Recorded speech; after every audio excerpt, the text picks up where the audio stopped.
오늘 하나님 말씀은 스가랴서 14장입니다. 이제 스가랴서 14장으로 스가랴 소선지서도 끝나게 됩니다. 이 14장이라는 것이 1장서부터 계속해서 숨가쁘게 달려온 많은 환상들의 이제 그 절정이에요. 완전히 끝에 오른 것입니다. 가장 최고 정점에 올라 있는 거예요. 이 스가랴서 14장은 여러분 완전히 어떤 이야기냐? 하나님께서 이 땅을 새하늘과 새 땅으로 재창조하시는 그 날, 마지막 날, 그거를 정확하게 집어 이야기하는 거예요. 중의적으로 겹쳐서 얘기하지 않습니다. 그냥 이스라엘 민족 그때 당대 스가랴의 이야기를 듣는 그 이 이스라엘 백성들에게 하나님의 마지막 날 심판이 있고 새하늘과 새 땅으로 새로 창조하겠다는 걸 직설적으로 얘기하는 거예요. 너희가 지금 살아가는 현실을 보지 마라. 현실이 전부가 아니고 이 세상의 통치자 되시고 이 세상의 역사를 이끌어 가시는 분이 하나님이라는 거예요. 그래서 그 마지막 종말의 때가 있다는 거예요. 그거를 딱 이야기해 주는 게 이 사람들 이때로부터 언제나 수천 년 후에 이룰지 언제 이룰지 모르는 일을 왜 얘기했을까? 역사는 하나님이 이끌어 가시고 하나님의 섭리에서 이끌어진 거다. 내 눈에 보이는 것 가지고서 징징대지 말라 이런 얘기를 하는 거예요. 여러분 여기에 보는 14장의 환상 전체가 나타나는 게 있어요. 앞에 본 12장하고 비슷해요. 그런데 12장에서는 이야기가 나올 때 다윗 집안의 이야기가 나와요. 그리고 다윗의 후손이나 목자, 선지자, 제사장 이런 이야기들이 계속해서 나오는데 여기에는 14장에 그런 얘기가 하나도 없어요. 왜 그럴까요? 그냥 여호와를 처음으로 왕으로 묘사하고 있는 거예요. 여호와를 왕으로. 왕이 누구세요? 통치자잖아요. 옛날에 왕이란 절대 권력을 갖고 있는 사람이에요. 그 사람 말 한마디에 모든 사람을 죽이고 살리고 심판자의 자리에 있을 수 있는 분이 왕인데 여호와께서 그러한 왕이라는 것을 처음으로 여호와를 왕으로 이야기하고 있습니다. 그래서 온 세상의 왕이란 말이에요. 그것도 우리가 있는 유다 왕, 예루살렘 왕, 아시리아의 왕, 바벨론의 왕이 아니에요. 그래서 12장에서는 세상에서 거기서 일어난 일에 애국하는 사람들이 누구냐면 다 유다 사람들이었죠. 유다에 있는 많은 사람들인데 이제 이 환상은 그게 아니에요. 온 세상의 모든 족속에 관한 거예요. 그래서 마지막 때 적그리스도가 있는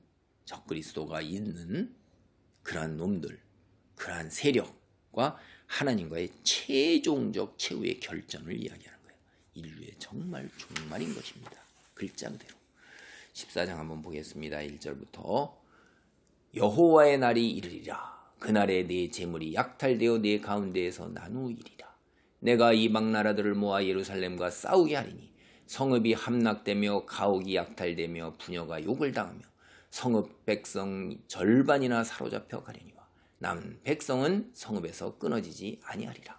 그때 여호와께서 나가사 그 이방 나라들을 치시되 이왕의 전쟁 날에 싸운 것 같이 하시리라. 이 고대 사람들은 전쟁에 승리하는 것이 자기들이 섬기는 신이라 이 말이에요. 그러니까 전쟁에서 승리해서 정복하고 그를 다스려서 거기에서 수탈을 하고 그들을 노예로 부리면서 자기 풍요로운 삶을 나는 거예요. 전쟁의 신이 곧 뭐예요? 국가의 신이라 이 말이에요. 그러니까 자기 신이 제일 강하다. 전쟁 때 정복 전쟁 나갈 때 자기 신상도 가져가고 신이 뒤에 뒷받침하는 거예요. 누가 싸우세요? 여호와께서 싸운 거예요. 이들은 이 이야기를 하면 금방 알아요. 출애굽 당시에 여호와께서 싸웠죠. 그렇죠? 가나안 정복 전쟁 때 여호와께서 싸웠잖아요. 그리고 많은 역사에서 언제요? 바벨론, 아시리아 이런 데서도 하나님께 부르짖었을 때 구해줬던 그런 경험들을 갖고 있는 거예요. 전쟁은 누구의 손에 있다? 하나님 손에 있다는 걸 다 아는 거예요. 여러분 1절에 여호와의 날이 이르리라. 우리 이제는 알아요. 제가 여러 번 반복했잖아요. 여호와의 날이 무슨 날이에요? 세상의 종말이에요. 우리 신약으로 얘기하면 예수님께서 이 세상에 오시는 날 재림의 날이란 말이에요. 그 날에 어떻게 되는 거예요? 이 사단이 벌어지는 거예요. 세상의 마지막 전쟁이 일어나고 온 사람들 다 그냥 심판받고 세상은 곡소리 나고 다 뒤집어지는 거예요. 세상에 전부인 줄 알고 살았던 사람들, 자기가 영적 존재인 것도 모르고 살았던 사람들, 천국과 지옥이 어디 있냐고 뻗대고 살았던 인간들이 다 이제 끝장나는 날이죠. 그래서 그 끝장나는 여호와의 날에 하나님께서 어떻게 하시냐면 이방 나라들을 모은단 말이에요. 예루살렘과 싸우게 하는 거예요. 이 12장에 나올 때는 그 이방 민족들이 사탄의 세력들이 스스로 쳐들어온 거예요. 자기들이 예루살렘 하나님 있는 곳을 갖다가 아주 본때를 보이려고 스스로 쳐들어왔는데 여기 이때는 마지막 때에 하나님께서 이방 나라들을 끌어와요. 끌어와. 이방 나라들을 모아요. 모아서 어떻게 돼요? 여기 보면 이방 나라들이 스스로 쳐들어왔을 때는 하나님께서 예루살렘을 지켜서 난공불락이 되게 하셨어요. 그런데 여기서는 그게 아닙니다. 절반이나 약탈을 당해서 다 죽어버려요. 예루살렘에 있는. 근데 소망이 전혀 없냐? 그게 아니에요. 사로잡혀가지 아니하고 남은 자들이 절반은 남아있어요. 미래에 대한 소망이 있는 것입니다. 그래서 그리고 그때 여호와께서 나가시어서 이방 나라들을 치십니다. 그래서 4절 5절을 한번 보세요. 그날에 그의 발이 예루살렘 앞 곧 동쪽 감람산에 서실 것이요 감람산은 그 한가운데가 동서로 갈라져 매우 큰 골짜기가 되어서 산 절반은 북으로 절반은 남으로 옮기고 하나님께서 직접 임재하셔가지고선 예루살렘 앞에 있는 감람산에 하나님의 임재가 드러날 것입니다. 그런데 그 임재의 놀라운 영광에 그 큰 감람산이 어떻게 돼요? 갈라져 버리는 거예요. 갈라져 버려서 산이 두 조각이 돼 버려요. 그래가지고선 산 한 조각과 또 다른 한 조각이 어떻게 되냐면 북과 남으로 갈라지니까 그 사이에 골짜기가 생기죠. 하나님께서 왜 이렇게 하셨을까요? 5절입니다. 그 산 골짜기는 아셀까지 이를지라 너희가 그 산 골짜기로 도망하되 유다 왕 우시야 때 지진을 피하여 도망하던 것 같이 하리라. 나의 하나님 여호와께서 임하실 것이요 모든 거룩한 자들이 주와 함께 하리라. 하나님께서 임재하셔서 골짜기를 만들어 놓으신 것은 남은 자들이 글로 골짜기로 피하라는 거예요. 하나님의 임재, 날개 그늘 아래, 보호 아래로 들어오라는 거예요. 근데 이들이 어떤 기억을, 이스라엘의 지진에 대한 무서운 기억이 있어요. 유다 왕 우시야 때 지진을 피해서 예루살렘 주민들이 다 도망간 있습니다. 이게 아모스서 1장 1절에 보면 이렇게 돼 있어요. 유다 왕 우시야 시대 곧 이스라엘 왕 요아스의 아들 여로보암의 시대 지진 전 2년에 드고아의 목자 중 아모스가 이스라엘에게 대하여 이상으로 받은 말씀이라. 지진 전 2년이에요. 그러니까 아모스는 뭐예요?